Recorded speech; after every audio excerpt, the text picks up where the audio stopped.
নমস্কার, সন্ময় স্পিক্স থেকে সন্ময় বন্দ্যোপাধ্যায়। নন্দীগ্রামে মমতা বন্দ্যোপাধ্যায় আর যাবেন? ইচ্ছে হলেও যাবেন? চ্যালেঞ্জ নিয়েও যাবেন? নাকি আর নন্দীগ্রাম মুখেই হবেন না? কারণ নন্দীগ্রামে তো যাননি 2021 নির্বাচনে হারার পর। সেই যে সময় গেছে, 4.5 বছর হয়ে গেছে, মমতা বন্দ্যোপাধ্যায় কিন্তু নন্দীগ্রামে যাননি। এই খবরটা নিয়ে চর্চা হয় না, কিন্তু আজকে বললাম যে সে নন্দীগ্রামে কিন্তু মমতা বন্দ্যোপাধ্যায় যানইনি। সেই দুঃখ তিনি এখনও ভুলতে পারছেন না। 1956 ভোটে নন্দীগ্রামের মানুষ তাকে হারিয়েছে। মাইনরিটি ভোটারের 60% ভোটার তার সমর্থন এনজয় করার পরও মমতা বন্দ্যোপাধ্যায় জিততে পারেনি নন্দীগ্রামে। কারণ নন্দীগ্রামের মানুষ মমতা বন্দ্যোপাধ্যায়কে সব থেকে বেশি ভালো চেনেন এবং তাই তাকে হারিয়ে ফেরত পাঠিয়েছেন। বড় বোন, মেজ বোন, সেজ বোন, ছোটো বোন আর সেই কনসেপ্ট খাটেনি। ফলত কম্পার্টমেন্টাল মুখ্যমন্ত্রী, সেই কম্পার্টমেন্টাল মুখ্যমন্ত্রীর যিনি রাজত্ব, সেই রাজত্বেই নন্দীগ্রামে এদিন একটা কৃষি সমবায়ে ভোট হলো।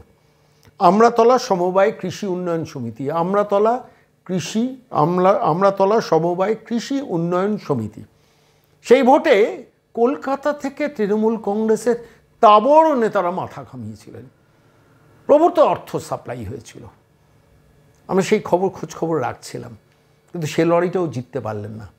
60টি আসনের মধ্যে আমরাতলা সমবায় কৃষি উন্নয়ন সমিতিতে 60-এর মধ্যে 42টি আসন বিজেপি জিতল, আর 18টি আসন একটি নির্দিষ্ট গোষ্ঠীর ভোট পেয়ে তৃণমূল কংগ্রেস জিতল, এবং যেখানে বিজেপি প্র্যাকটিক্যালি কোনো সিটই দেয়নি।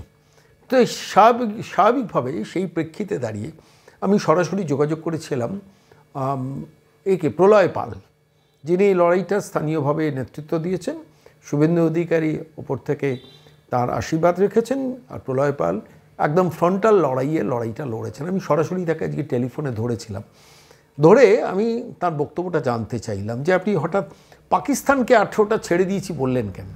ব্যাখ্যা করলেন, বিশদে ব্যাখ্যা করলেন, সেটাও আপনাদের কাছে শোনাবো। কিন্তু সবথেকে ইন্টারেস্টিং যেটা কথাটা বলেছেন সেটা হচ্ছে, মমতা বন্দ্যোপাধ্যায় যদি আবারও একটু ইচ্ছে প্রকাশ করেন যে নন্দীগ্রামে আসবো, নন্দীগ্রামে দাঁড়াবো, বলা এবার শুধু হারাবো না, 4 গুণ মার্জিনে হারাবো। ভাবতে পারেন? এই কনফিডেন্সটাই কিন্তু বাংলার মানুষ দেখতে চাইছে বিরোধীদের মধ্যে, যেটা নন্দীগ্রামে প্রলয় পাল দেখালেন শুভেন্দু অধিকারীর আশীর্বাদ দিয়ে। আমি আজকে সরাসরি এই প্রতিবেদনে টেলিফোনে শুধু নন্দীগ্রামে সবাই বিজয় মিছিল করে শেষ করেছেন, তখন ধরেছিলাম প্রলয় পালকে। কি বললেন আমাদের প্রশ্নের উত্তর শুনুন। প্রলয়বাবু নমস্কার, অভিনন্দন। হ্যাঁ, অভিনন্দন দাদা আপনাকে। ব্যাপারটা হচ্ছে 60-এর মধ্যে 42টা আসন আপনারা দখল করে নিয়েছেন নন্দীগ্রামের সমবায়, এবং আপনি বিজয় মিছিলের শুরুতেই দেখলাম বললেন পরিষ্কার, পাকিস্তানের জন্য 18টা সিট ছেড়ে রেখে তবে আমরা এই লড়াইটা লড়লাম এবং জিতলাম। কেন এই লড়াইটা এত কঠিন, আর কেনই বা বললেন যে পাকিস্তানের জন্য 18টা সিট ছেড়ে রাখলাম? না, কঠিন আমাদের কাছে ওটা কঠিন ছিল না। আমরা আগে থেকেই জানতাম আমরা জিতবো ওখানটায়। আর পাকিস্তান বলতে ওখানটায় মক্তব বলে একটি বুথ আছে, যেখানটায় ওই 18টা প্রার্থী ওখানটায় প্রতিদ্বন্দ্বিতা করে এবং সবগুলোই হচ্ছে মুসলিম প্রার্থী। ফলে ন্যাচারালি ওখানটায় আমরা দলের পক্ষ থেকে ওখানটায় আমরা কোন রকম প্রতিদ্বন্দ্বিতা প্রার্থী দিইনি ওখানটায়। ওরা ওটা পাবে, অতএব ওদের সঙ্গে অযুথি তর্ক করে লাভ নেই আমাদের, কারণ হিন্দুরা যেভাবে জেগেছে আর বাদ বাকি সব সিটগুলো আমরা নেব, এবং প্রত্যাশা অনুযায়ী তাই হয়েছে। তাই বলেছিলাম, ওরা তো মমতা ব্যানার্জি এবং তার দল এমন ভাবে মৌলবাদকে প্রশ্রয় দিয়েছে, কোনো মুসলিম আমাদের ভোট দেবে না নিশ্চিত একদম। কারণ ইচ্ছা থাকলেও সেটা তো গেল একটা দিক। আমি আপনার কাছে একটা জিজ্ঞেস করি, এই প্রশ্নটা আমার মনে দেখা দিচ্ছে যে আপনারা ভোটটা কিভাবে করলেন? সারা পশ্চিমবঙ্গের মধ্যে দাঁড়িয়ে বারবার নন্দীগ্রাম পথ দেখাচ্ছে, ভোটটাকে নাকি অসামান্য শিল্পের পর্যায়ে নিয়ে গেছে, তৃণমূলের লোকজনই বলছেন। তৃণমূলের লোকজন কি বলছে জানি না, লোকালিটি বলবে, মানুষজন বলবে। আমরা গণতন্ত্রে বিশ্বাসী এবং সবাই গণতন্ত্রকে বিশ্বাস রেখে নির্বাচনে অংশগ্রহণ করেছে। এবং দেখবেন যে বিজেপি যেসব জায়গায় জিতেছে নন্দীগ্রামে, জেতার পর কিন্তু কারুর বাড়িও ভাঙেনি, কাউকে কটু কথাও বলেনি, জেতার পর সামান্য একটু আবির খেলে বাড়ি চলে এসছে। এটা আমাদের ঐতিহ্য, যার জন্য নন্দীগ্রামের মানুষ আমাদেরকে ভরসা করে। যেটা জিতলেও কারুর গায়ে হাতও দেবে না আর কাউকে কটু কথাও বলবে না। আর যদি কোনো কারণে তৃণমূল জিতে যায়, তাহলে 21 সালের মতন যে ভয়ঙ্কর পরিস্থিতি এরা তৈরি করে মুসলমানদের নিয়ে, তাই করবে।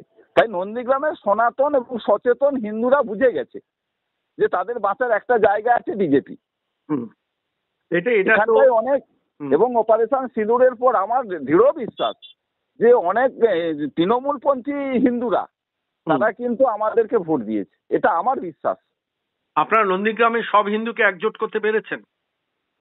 নন্দীগ্রামের হিন্দুরা একজোট আছে বলেই তো মমতা ব্যানার্জি এখানে প্রার্থী হয়ে জিততে পারেনি। কারণ মমতা ব্যানার্জি যখন দাঁড়িয়েছিল এখানটায় 17টা অঞ্চলের মধ্যে তাদের ছিল 15টা প্রধান ছিল তাদের। দুটো প্রধান আমাদের কাছে চলে এসেছিল ওই ভোটের সময়। 15টা প্রধান নিয়ে যেখানটায় রাজ্যের মুখ্যমন্ত্রী দাঁড়িয়ে 60%-এর উপর মুসলিম ভোট নিয়েও 60% মুসলিম ভোটের 60% পেয়েও যেখানটায় জিততে পারেনি, তাহলে আপনাকে মনেই করে নিতে হবে যে এখানটায় হিন্দুরা সবাই এক জায়গায় আছে এবং শুভেন্দু অধিকারীর সঙ্গে আছে। আরেকটা কথা বলি, যে নন্দীগ্রামে যদি মমতা বন্দ্যোপাধ্যায় 2026-এর নির্বাচনে আবার দাঁড়ান, আবার হারাবেন?